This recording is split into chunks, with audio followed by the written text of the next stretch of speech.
Hi ಎಲ್ಲರಿಗೂ ನಮಸ್ಕಾರ. Welcome to my channel ವಿಶಿಷ್ಟ ಭೋಜನ. ಇವತ್ತಿನ ನನ್ನ ವಿಡಿಯೋದಲ್ಲಿ ಹಲಸಿನಕಾಯಿ ಕಬಾಬ್ ಸಖತ್ ಟೇಸ್ಟಿಯಾಗಿ ಯಾವ ರೀತಿ ಮಾಡ್ಕೊಳ್ಳೋದು ಅಂತ ತೋರಿಸ್ಕೊಡ್ತಾ ಇದ್ದೀನಿ.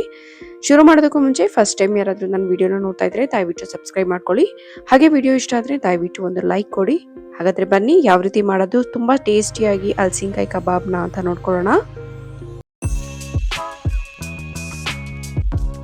ಮೊದಲಿಗೆ ನಾನು 3/4 kg ಆಗೋಷ್ಟು ಹಲಸಿನಕಾಯಿನ ಮೇಲ್ಗಡೆ ಸಿಪ್ಪೆ ಎಲ್ಲ ತೆಗೆದು ಈ ರೀತಿ ನೀಟಾಗಿ ಕಟ್ ಮಾಡಿ ಇಟ್ಕೊಂಡಿದ್ದೀನಿ. ನೋಡಿ, ಈ ಸೈಜ್ಗೆ ನಾನು ಕಟ್ ಮಾಡಿ ಇಟ್ಕೊಂಡಿದ್ದೀನಿ. ಇದಕ್ಕಿಂತ ದಪ್ಪನಾಗಿ ಕಟ್ ಮಾಡ್ಕೊಳ್ಬೇಡಿ. ತುಂಬಾ ದಪ್ಪ ಆದ್ರೆ ನಾವು ಎಣ್ಣೆಯಲ್ಲಿ ಕರಿಬೇಕಾದ್ರೆ ಒಳಗಡೆ ಚೆನ್ನಾಗಿ ಬೆಂದಿರೋದಿಲ್ಲ. ಹಾಗಾಗಿ ಈ ಸೈಜ್ಗೆ ಕರೆಕ್ಟಾಗಿ ಕಟ್ ಮಾಡ್ಕೊಳ್ಳಿ. ಇವಾಗ ಒಂದು ಪಾತ್ರೆಗೆ ನಾನು ತೋರಿಸ್ತಾ ಇರುವಂತಹ ಸ್ಪೂನ್ ಅಳತೆಯಲ್ಲಿ 4 ಸ್ಪೂನ್ ಆಗುವಷ್ಟು ಕಾರ್ನ್ಫ್ಲೋರ್ನ ಹಾಕೊಳ್ತಾ ಇದ್ದೀನಿ. ಜೊತೆಗೆ 1 ಸ್ಪೂನ್ ಅಕ್ಕಿ ಹಿಟ್ಟು,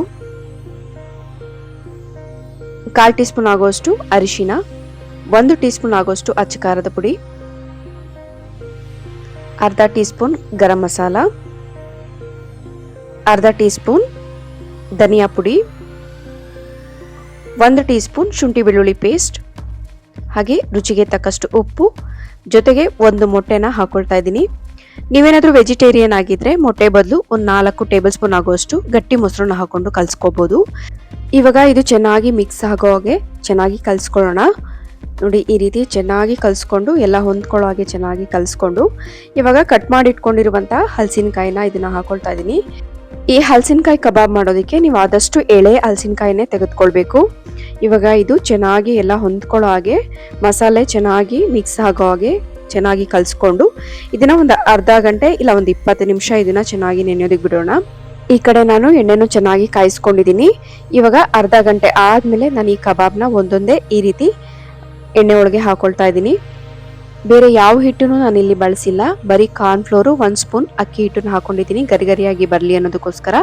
ತುಂಬಾನೇ ಚೆನ್ನಾಗಿ ಬರುತ್ತೆ, ಖಂಡಿತ ತುಂಬಾ ಚೆನ್ನಾಗಿ ಕೋಟಿಂಗ್ ಕೂಡ ಆಗಿದೆ ಹಲಸಿನಕಾಯಿಗೆ. ನೋಡ್ತಾ ಇರ್ಬೋದು ನೀವು. ನಾವು ಈ ಹಲಸಿನಕಾಯಿ ಕಬಾಬ್ನ ಎಣ್ಣೆಗೆ ಹಾಕಿದ್ಮೇಲೆ ತಕ್ಷಣ ನಾವು ಅದನ್ನ ಟಚ್ ಮಾಡೋದಕ್ಕೆ ಹೋಗ್ಬಾರ್ದು. ಒಂದು 5 ನಿಮಿಷ ಹಾಗೆ ಬಿಟ್ಬಿಡ್ಬೇಕು. ಸಣ್ಣ ಉರಿಲಿ ಇದನ್ನ ಬೇಯಿಸ್ಕೊಳ್ಬೇಕು. ಒಂದು 5 ನಿಮಿಷ ಆದ್ಮೇಲೆ ನಾವು ಈ ರೀತಿ ಟರ್ನ್ ಮಾಡ್ಕೊಂಡು ನೀಟಾಗಿ 2 ಕಡೆ ಗೋಲ್ಡನ್ ಕಲರ್ ಬರೋವರೆಗೂ ಚೆನ್ನಾಗಿ ಫ್ರೈ ಮಾಡ್ಕೊಳ್ಬೇಕು. ನೋಡಿ, ಈ ರೀತಿ ಈ ಕಲರ್ ಬಂದ್ರೆ ಸಾಕಾಗುತ್ತೆ. ಇವಾಗ ಇದನ್ನ ಒಂದು ಪಾತ್ರೆಗೆ ಹಾಕೊಳ್ಳೋಣ. ಆದಷ್ಟು ಸಣ್ಣ ಉರಿಲೇ ಇದನ್ನ ಬೇಯಿಸ್ಕೊಳ್ಳಿ, ಆಗ ಒಳಗಡೆ ಎಲ್ಲ ಚೆನ್ನಾಗಿ ಬೆಂದಿರುತ್ತೆ. ನೋಡಿ, ಆಗಿದೆ. ಈಗ ಅದೇ ರೀತಿ ನಾನು ಎಲ್ಲ ಹಲಸಿನಕಾಯಿನೂ ಕೂಡ ಚೆನ್ನಾಗಿ ಫ್ರೈ ಮಾಡ್ಕೊಳ್ತಾ ಇದ್ದೀನಿ. ನಿಜವಾಗ್ಲೂ ತುಂಬಾ ಚೆನ್ನಾಗಿ ಬಂದಿದೆ, ಕ್ರಿಸ್ಪಿಯಾಗಿ ತುಂಬಾ ಚೆನ್ನಾಗಿ, ಒಳಗಡೆನೂ ಕೂಡ ತುಂಬಾ ಚೆನ್ನಾಗಿ ಬೆಂದಿದೆ. ಖಂಡಿತ ಈ ರೆಸಿಪಿನ ಒಂದ್ಸಲ ಟ್ರೈ ಮಾಡಿ, ತುಂಬಾನೇ ರುಚಿಯಾಗಿರುತ್ತೆ. ರೆಸಿಪಿ ಇಷ್ಟ ಆದರೆ ದಯವಿಟ್ಟು ಲೈಕ್, ಕಮೆಂಟ್, ಶೇರ್ ಮಾಡಿ. ಹಾಗೆ ಮತ್ತಷ್ಟು ಒಳ್ಳೊಳ್ಳೆ ರೆಸಿಪಿ, ಈಸಿ ರೆಸಿಪಿಗಾಗಿ ಈ ನನ್ನ ಚಾನೆಲ್ ಅನ್ನು ದಯವಿಟ್ಟು ಸಬ್ಸ್ಕ್ರೈಬ್ ಮಾಡ್ಕೊಳ್ಳಿ. Thank you.